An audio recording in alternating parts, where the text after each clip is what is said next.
Coucou les amis, j'espère que vous allez bien. On se retrouve pour les énergies de cette deuxième moitié de semaine, du 25 au 29 mai. On va regarder ça tout de suite avec le petit Villeneuve ici. Ok, qu'est-ce qu'on nous dit ici pour cette deuxième moitié de semaine? Qu'est-ce qui se passe pour nous? Allons voir ça tout de suite. Hop. Et ici, on va aussi choisir une divinité pour voir qui nous accompagne. Et ici, voilà. Allez, qui c'est qu'on a? Ok. D'accord. Ok. D'accord. Bon.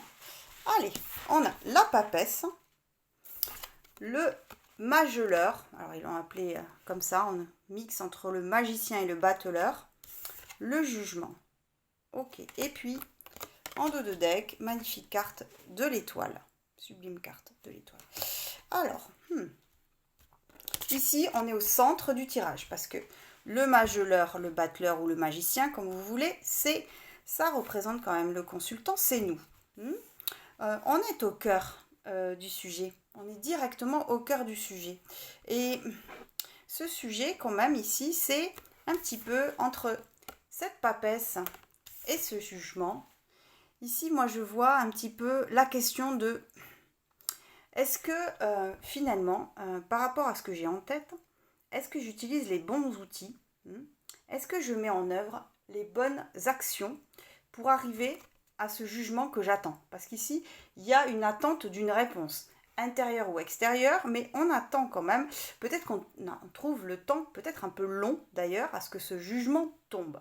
On nous annonce qu'il va arriver probablement cette fin de semaine, en tout cas ça peut courir sur les jours d'après. Et avec cette papesse, elle vient nous interroger finalement, est-ce que je suis vraiment au fait des moyens que je mets en œuvre pour aboutir à cette... c'est plus qu'une réponse finalement, c'est vraiment comme une délivrance ici, parce qu'ici je crois qu'on attend une réponse très importante, qu'elle soit intérieure ou extérieure. On est en train ici de se questionner parce que la papesse, elle a cette guidance comme ça qui lui vient, d'accord, elle est très connectée, c'est quelqu'un qui a appris par son expérience et non pas à travers des livres, et elle a une connaissance, elle sait ce qui se joue en elle, parfois même elle se cache de voir ce qui est trouble en elle, mais ici, moi, à côté de ce mageleur, elle vient vraiment nous interroger de est-ce que vraiment j'utilise les bons outils? Est-ce que je mets toutes les chances de mon côté pour arriver à ce jugement, pour arriver à cette libération, pour arriver à ce dénouement? Ça peut paraître une réponse anodine, comme est-ce que je vais pouvoir avoir mon nouvel appartement? Est-ce que je vais pouvoir faire ce voyage? C'est pas obligé que ça soit dans la matière, dans les faits concrets, quelque chose d'extraordinaire, mais en même temps, intérieurement, ça a une symbolique ici pour moi. Au niveau de l'âme, on a les amoureux. Ces deux personnages ici, là, qui se touchent du bout des doigts, qui manifestent des éclairs au contact, avec ce mageleur juste en dessous. Qu'est-ce qu'on nous dit? On nous parle de choix encore, de choix assumés, quel que soit le sujet, quelle que soit cette attente qui va se libérer, qui va se délivrer, ce jugement qu'on attend. Il y a ici, on nous invite à nous positionner, à être en conscience par rapport à ces outils, par rapport à ce qu'on met en œuvre, par rapport aux moyens qu'on se propose pour arriver à notre but. Et ici, on nous dit que c'est en réfléchissant vraiment sur la portée de ces moyens qu'on met en œuvre qu'on est intègre avec nous-mêmes. Finalement, parfois, on croit qu'on met toute son énergie à bon escient dans un projet, quel qu'il soit, et si on y regarde de plus près, on n'est pas totalement, on met pas vraiment son énergie au bon endroit, dans la bonne proportion, dans la bonne dynamique. Hein. Et vraiment ici, on nous parle de ça, de cet alignement entre les moyens dans le concret, dans la matière de ce qu'on fait, et l'énergie qu'on y met, exactement. Et puis, hein, dans la matière, il y a la tempérance. Tempérance ici, elle nous invite peut-être ici, hein, à laisser un petit peu, hein, les choses, comment dire, les choses se mouvoir en douceur. Parce que je pense que dans ce qui est attendu ici, dans cette réponse qui est attendue, il ne faut pas se leurrer, il y a quand même des émotions qui sont troubles, qui sont fortes. D'accord? Et à la fois, tempérance, elle vient nous dire, mais ok, fais le tour de cette question, de ces moyens concrets que tu te proposes de mettre en action, et en même temps, ok, reste un peu plus dans quelque chose d'intérieur. Hein. La réponse est à l'intérieur de toi, ici. J'ai l'impression qu'on nous dit, la réponse est à l'intérieur de toi, et puis, comme cette jeune femme qui est calme et qui déverse un petit peu, hein, c'est cette genre, c'est comme si elle disait, mais en fait, c'est dans la fluidité de ton énergie, parce que quelque part, tu as conscience de ce flot d'énergie que tu mets à disposition, de ce projet que tu as, et c'est dans cette fluidité, hein, que les choses vont se poser. Parce que, si on passe en force, à un moment donné, ça va bloquer. Si on met trop peu d'énergie, ça ne va pas prendre. Donc, il y a un juste milieu ici dans cette tempérance. C'est comme ça que je l'entends. Cette étoile ici, elle me parle ici d'espoir.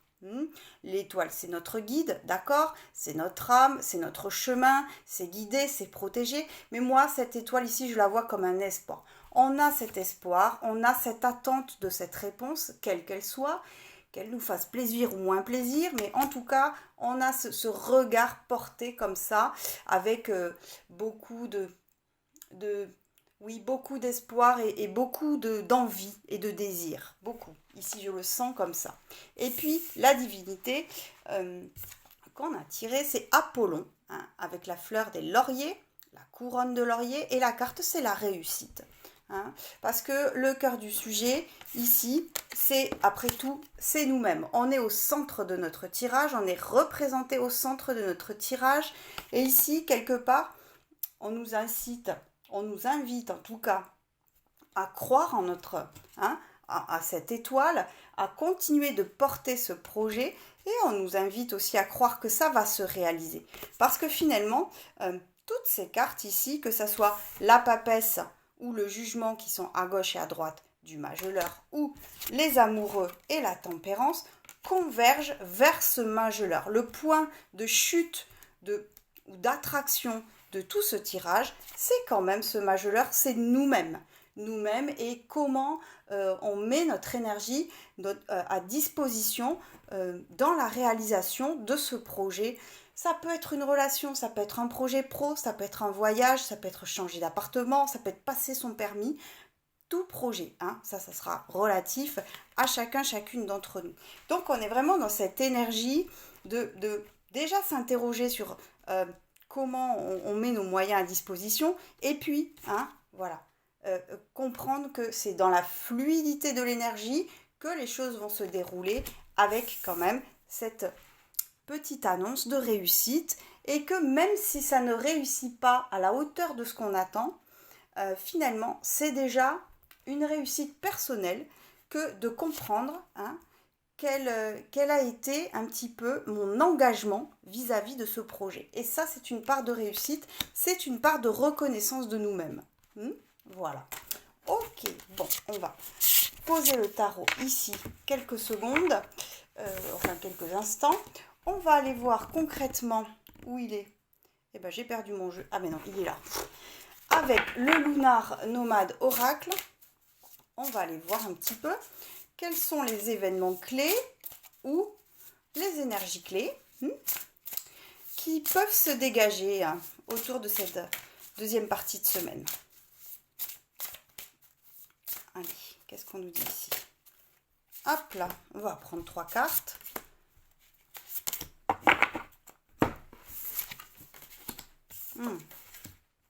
D'accord, ok. On a la croix, ok. On a la bague. Et on a les chemins. Ça ressemble beaucoup au message d'avant, mais c'est pas grave. Ok, bon, ok. Euh, Ici, il y a un engagement qu'on a, hein, avec soi, avec une autre personne, avec d'autres personnes. Un engagement dans lequel on s'est, dans lequel on a un petit peu, on a à cœur de tenir cet engagement. Et par contre, c'est quelque chose qui nous pèse, hein. Il y a quelque chose dans cet engagement qui n'est pas tout à fait juste pour nous. C'est compliqué pour nous que de le mener à son terme. Ici, on a le choix. On nous annonce avec cette carte qu'on a le choix encore de se désengager ou d'aller jusqu'au bout. Mais à ce stade, il faut prendre une décision assez franche, hein, pour savoir jusqu'où on va. Est-ce qu'on va au bout de cet engagement? Est-ce qu'on dit stop parce que ce n'est plus juste pour nous? Voilà, à nous de jauger ici, hein, encore, dans ce projet, quel qu'il soit, en quoi c'est juste et en quoi ça ne l'est pas. Et si c'est juste, on y va, mais on y va à fond. Et comme si on dit stop, on reconnaît ça, hein, pour nous. On a la sincérité et l'authenticité de dire que ça n'est plus aligné avec nous. Et ça, ça fait partie un petit peu, ça fait écho aussi au premier tirage, hein. Quelle énergie j'investis dans ce projet, dans cet engagement. Ça me parle vraiment de ça ici. Ok, pour clôturer, on va prendre une petite carte des réponses angéliques pour voir un petit peu, un petit message supplémentaire. Allez, qu'est-ce qu'on nous dit ici? Ok, bon, ben voilà. De grands changements positifs, hein.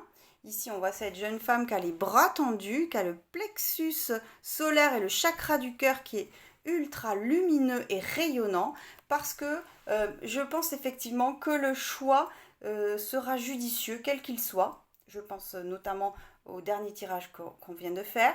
Et puis, dans le premier tirage, on avait quand même la carte de la réussite avec Apollon. Donc, je pense qu'on va vraiment vers une évolution qui est positive, en tout cas, qui résonne avec ce que l'on veut, hein, comme ce chakra du cœur extrêmement lumineux. Ok, eh bien écoutez les amis, j'espère que ça vous aura parlé. Je vous embrasse très très fort et je vous dis à très vite.